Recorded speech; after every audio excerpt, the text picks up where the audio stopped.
Senin 11 Oktober lalu, sebagian langit di atas desa Tanjung Dalam, Kecamatan Keluang, di Musi Banyuasin, membara. Kobaran api membumbung hingga belasan meter di udara. Asal api bersumber dari salah satu sumur minyak yang terbakar hingga merembet ke sumur lainnya. Hingga 2 pekan pasca kebakaran, api masih belum bisa dipadamkan. Bikin apanya? Bikin Sumur ini. Mahal itu sumur itu. Berapa? Pipa aja itu 100 jutaan lah lebih ini. modalnya berapa? Ya modalnya. Dari pipa Kalpanis kan udah 1 juta berapa sekarang Iya. per batang 6 meter. Oh, berarti untuk modal bikin ini Besar. bisa 100 lebih. Kalau pendapatannya Ya tergantung kalau minyaknya banyak, ya banyak pendapatannya kan. per hari atau per bulan biasanya? Per hari, tapi kalau pas gaji hitung-hitungannya itu per bulan. Kalau per bulan berapa? Sekali per bulan tuh dapatlah minimalnya ini 20 juta. Per bulan ya, 20 juta ya. Berarti tapi 20 juta tuh dibagi lagi. Hasil besar, tentu saja modalnya juga cukup besar. Untuk pembuatan 1 sumur saja, penambang harus merogoh kocek minimal 100 juta rupiah. Itu sebabnya para penambang berkongsi, bekerja berkelompok dengan modal patungan.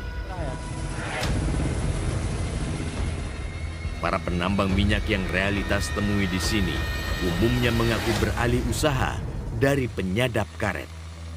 Itu sebabnya, jangan heran, penambangan minyak ini justru berada di kawasan perkebunan karet.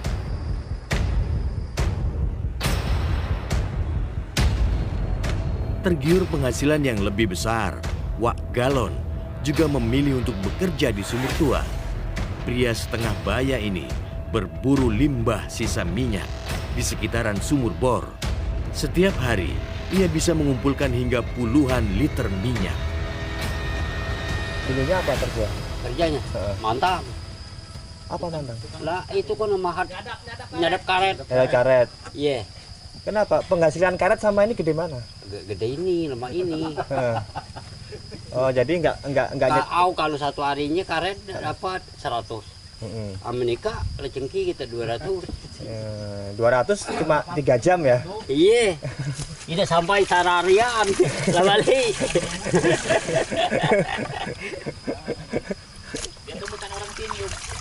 Aku bukan wong sika, Sunawang anun. Orang mana? Tanjung Agung Barat. Gardu Harapan. Ya, jadi di sini merantau. Merantau ke Cak tuh mencari.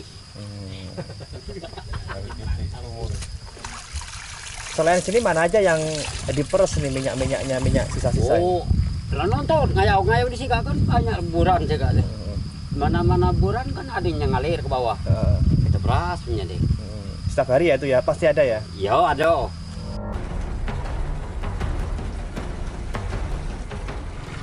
Minyak inilah yang sudah diendapkan, kemudian sudah terpisah dengan air yang tadinya bercampur dengan air ketika diambil dari sumur.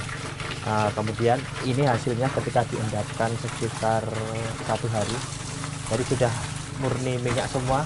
Jika memang kita cium, baunya seperti minyak tanah dan juga ada bau-bau khas solar.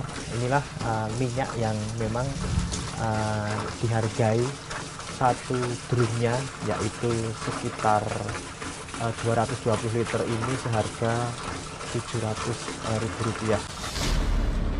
Melimpahnya sumber daya alam minyak bumi di Musi Banyuasin ibarat pisau bermata 2. Sumur minyak tua menjadi ladang penghidupan masyarakat setempat.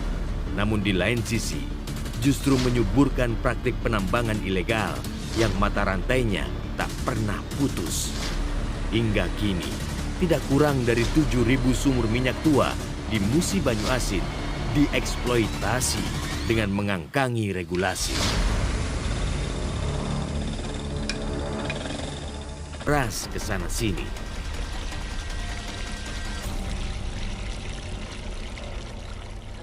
Kalau informasi yang kita dengar ya, minyak itu dicampur.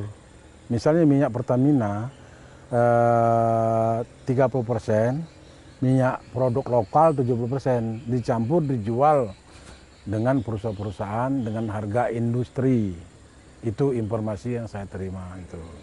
Jadi ya kalau berbicara masalah kenapa bisa ke Lampung, bisa kemana-mana, itu cara mereka kerja. Dan di sini saya tidak berani mengatakan, tapi yang jelas oknum. Di belakang mereka itu ada oknum yang bermain. Entah tentara, entah polisi, entah siapa itu. Jelas itu. Tidak mungkin dia bisa lanjut, mulus, sampai ke tujuan. Masyarakat awam pun sudah mahfum penambangan minyak ilegal berlangsung langgeng lantaran ada jual beli jasa dan kepentingan. Patut diduga setoran upeti dan backing menjadi pelicin kepentingan yang ditransaksikan. Pelanggaran terus terjadi berulang di depan mata, namun pedang hukum seolah tak kuasa menjangkaunya. Praktik penambangan minyak mentah ilegal tak ubahnya lintah yang menghisap darah induk semangnya. Akibat praktik ilegal ini, Kabupaten Muba kehilangan potensi pendapatan hingga triliunan rupiah. Meski begitu, jumlah sumur-sumur ilegal baru terus bermunculan di sana-sini. Hasil pemetaan Polda Sumatera Selatan dan SKK Migas Sumbaksel, saat ini terdapat 7.754 sumur minyak ilegal di Musi Banyu Asin. Jumlah ini naik drastis dibanding tahun 2021, hanya berjumlah 5.482 sumur. Kapolres Musi Banyu Asin mengaku, pengeboran minyak ilegal sulit diberantas lantaran jajarannya kekurangan personil. Meski begitu, Polres Muba juga terus melakukan penindakan di lapangan.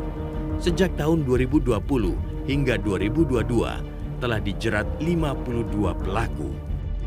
Kita untuk jumlah personil ya, personil terbatas dengan luas wilayah hukum yang sangat luar biasa luas, 14.000 km persegi, dengan jumlah personil kita 600, tentu kita tidak bisa mengawasi sampai sejauh itu. Kita berkomitmen tidak ada lagi pungutan-pungutan liar terhadap kegiatan-kegiatan ilegal. Dan ini pada saat saya masuk pun saya sampaikan, tidak ada lagi ya pungli, tidak ada lagi backing kegiatan ilegal. Dan ini sudah disampaikan kepada seluruh anggota saya. Tapi kalau misalnya ada, saya ya terus terang akan menindak tegas. Sebaliknya, Kapolres Muba justru mendorong perlunya kebijakan khusus untuk mengatur praktek pengeboran tradisional. Sebab bagaimanapun, masyarakat sudah turun-temurun berladang minyak mentah. Ada 50.000 orang di Muba yang menggantungkan hidup dari illegal drilling. Kalau kita melihat data sejak tahun 68 sampai dengan sekarang, penghidupan masyarakat melalui sumur-sumur ilegal ini, aktivitas illegal drilling, itu 50.000 orang menggantungkan hidupnya ya dari hasil illegal drilling. Tentunya kalau kita langsung melakukan pendekatan hukum, tidak akan selesai-selesai. Dan ini sudah terjadi. Sudah banyak pengalaman dari mungkin ya bupati-bupati pada masanya, Kapolres pada masanya, kemudian Dandim pada masanya, itu menimbulkan perlawanan daripada masyarakat. Emas hitam telah menghitamkan sebagian bumi Musi Banyu Asin. Keberadaan sumur-sumur ilegal baru terus bermunculan. Perputaran uang yang cukup besar memicu sumur-sumur baru terus bertumbuh.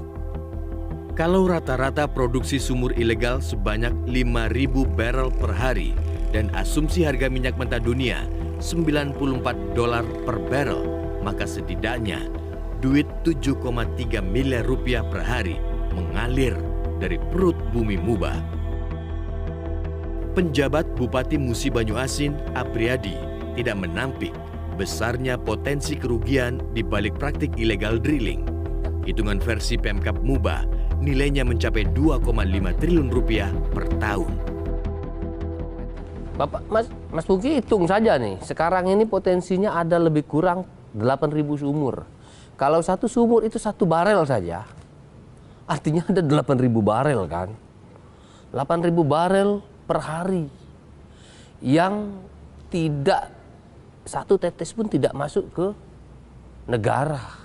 Semuanya nyebar keluar dan dikelola, dimasak, digunakan, dibawa kemana-mana. Nah, 8.000. Sekarang kita ambil aja dari 8.000 sumur itu barangkali ya mungkin 70% yang aktif, artinya kisaran di angka 5.000 barel per hari.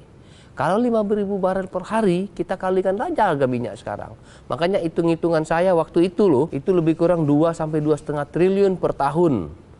Apa uang dari minyak, sumber daya alam minyak yang ada di Mubani yang nggak bisa masuk ke negara. Pengeboran ilegal sudah pasti tidak ada hitung-hitungan pajak yang masuk ke kas negara. Ribuan barel minyak mentah terus dieksploitasi, disedot setiap hari demi kantong para cukong pemain minyak ilegal, backing, dan segelintir masyarakat penikmat.